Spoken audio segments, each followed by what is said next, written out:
Bienvenue dans Mieux-être, un podcast du magazine Science News pour vous accompagner à identifier vos douleurs et à vous reconstruire. C'est avec Noélie Panda, votre conseillère en relation d'aide, tous les mercredis à partir de 12h45 autour d'un thème édifiant sur le www.océance-news.com ainsi que tous les comptes sociaux du magazine Science News.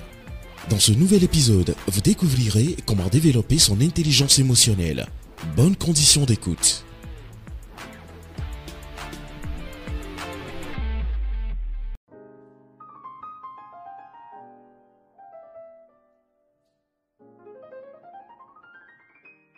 Bonjour, ici Noélie Panda, conseillère en relation d'aide. Nous voici dans le dernier épisode de notre série sur l'intelligence émotionnelle. Vraiment, si tu n'as pas écouté les autres épisodes, je t'en supplie, vas-y parce que ça va réellement t'aider. Ça va t'aider à comprendre un certain nombre de choses. Pourquoi tes relations avec les autres ne fonctionnent pas. Comment réajuster un certain nombre de choses dans ta vie. On a fait la définition, les origines, pas mal de choses.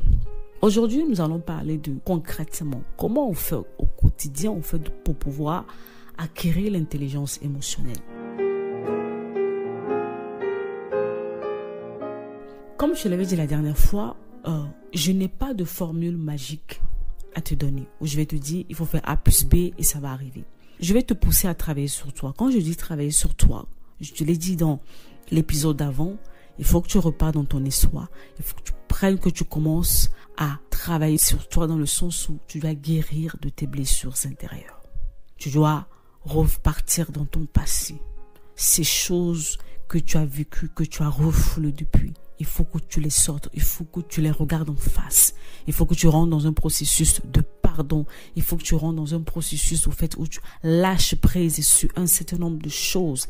Il faut que tu rentres dans le processus où tu extériorises tes émotions. Parler de tes émotions, ça peut passer par l'écrit. D'autres personnes, ça peut passer par la thérapie, le fait d'aller parler avec un professionnel.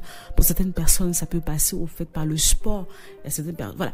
Trouve le moyen pour pouvoir extérioriser les choses. Et surtout, ne rentre pas dans ce piège du non. Qu'est-ce que les gens vont dire de moi? Qu'est-ce que les gens vont penser de moi? Là, on est en train de parler de toi. Pour une fois de ta vie, tu vas te concentrer sur ta personne. C'est de ça qu'il s'agit. Tu te concentres sur toi, sur ta personne et sur ce que tu veux réellement. Donc, c'est-à-dire que tu veux devenir une personne apaisée qui apprend à connaître ses émotions, à comprendre ses émotions, à les gérer pour pouvoir mieux interagir avec les autres. Et tant que tu n'es pas apaisé, tu vas avoir du mal. Une personne qui est émotionnellement malade, qui est remplie d'émotions négatives, c'est une cocotte minute. Donc, tu vas apprendre à évacuer tout ça. Trouve le moyen qui t'est propre. Moi, je sais que souvent, ça passe par l'écriture. D'autres personnes, ça passe par la thérapie. Pour d'autres personnes, c'est par le sport, par la boxe. Trouve quelque chose, trouve un défouloir. Il faut que ça sorte. S'il faut crier, crie. S'il faut pleurer, pleure. En tout cas, fais quelque chose qui va évacuer toutes ces mauvaises choses.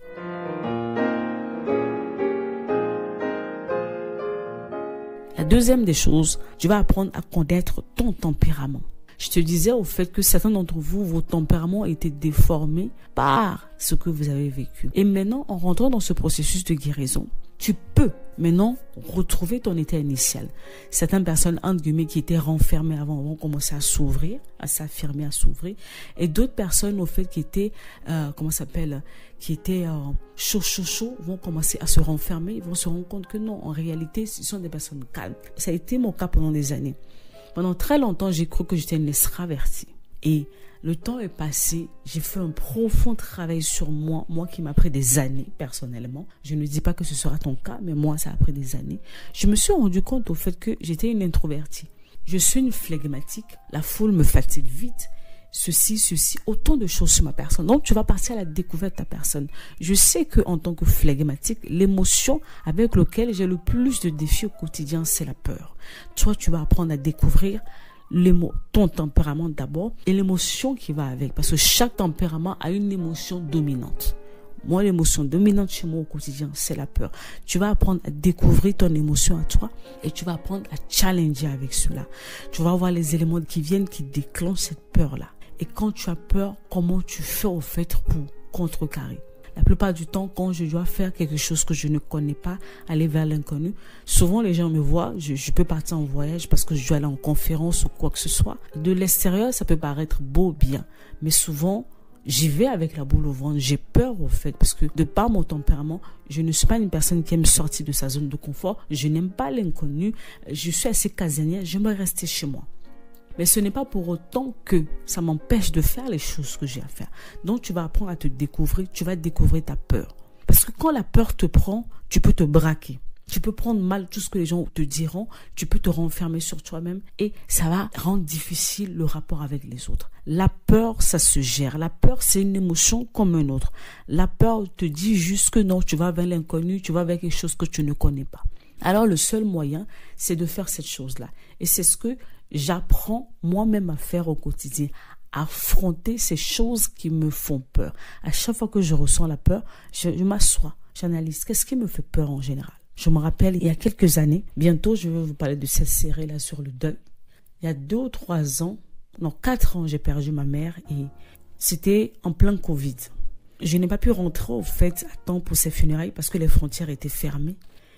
Et 1 année après, je devais prendre l'avion pour rentrer, pour aller sur la tombe de ma mère. Et je me rappelle, 3 mois avant mon départ, je commençais à être anxieuse. Je faisais des crises d'angoisse carrément en fait. Et au début, je comprenais pas. Je ne comprenais pas, ça s'accentuait en fait. À un moment donné, je me suis isolée, je me suis mise dans le calme. Et puis, j'ai regardé au fait, c'est quoi ces choses qui me mettent dans cet état-là. Souvent, quand tu es honnête avec toi-même, tu finis par le découvrir. Et quand je me suis assise dans le calme et j'ai observé, j'ai regardé, j'ai été honnête, vrai vis-à-vis de moi-même. Je me suis rendu compte que j'avais peur de ce qui m'attend.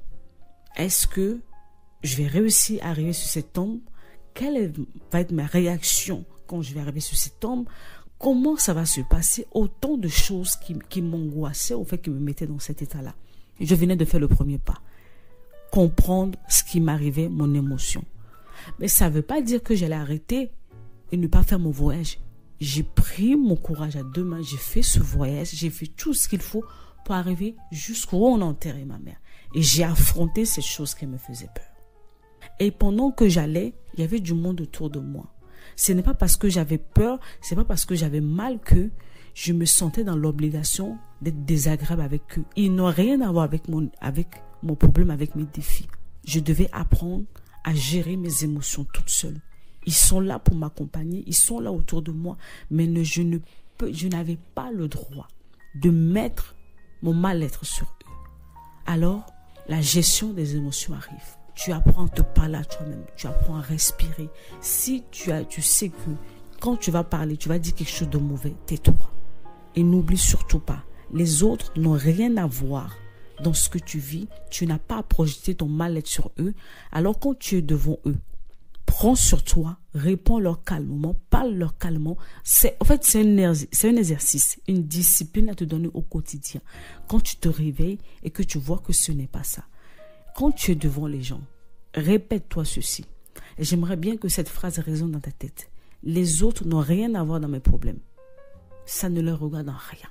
Alors je suis professionnelle, j'ai la maîtrise de soi, je fais ce que j'ai à faire, je parle bien aux gens, je fais ce que j'ai à faire et je pars. Et moi-même, je vais régler mes problèmes ailleurs. Si les gens ils te sollicitent pour parler maintenant de tes défis, ok. Mais s'ils ne te sollicitent pas, ça ne les concerne en rien.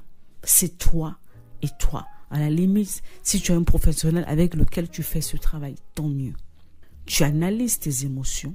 Tu les comprends, tu sais que ce sont des défis qui sont propres à toi, qui n'ont rien à voir avec les gens.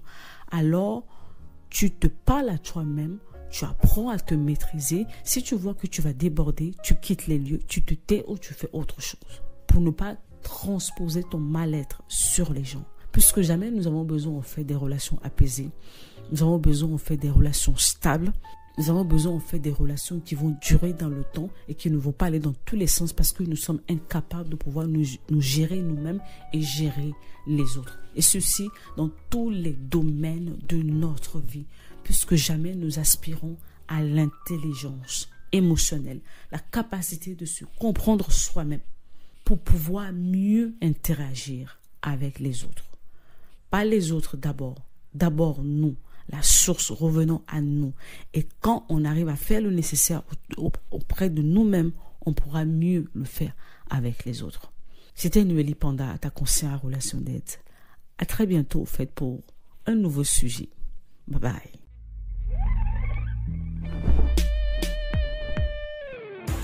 Ce podcast vous a été offert par le magazine Océance News. Si vous avez des questions, écrivez-nous à l'adresse contact@oceance-news.com. Rendez-vous mercredi prochain pour un nouvel épisode. Océance News, le magazine de l'Afrique émergente.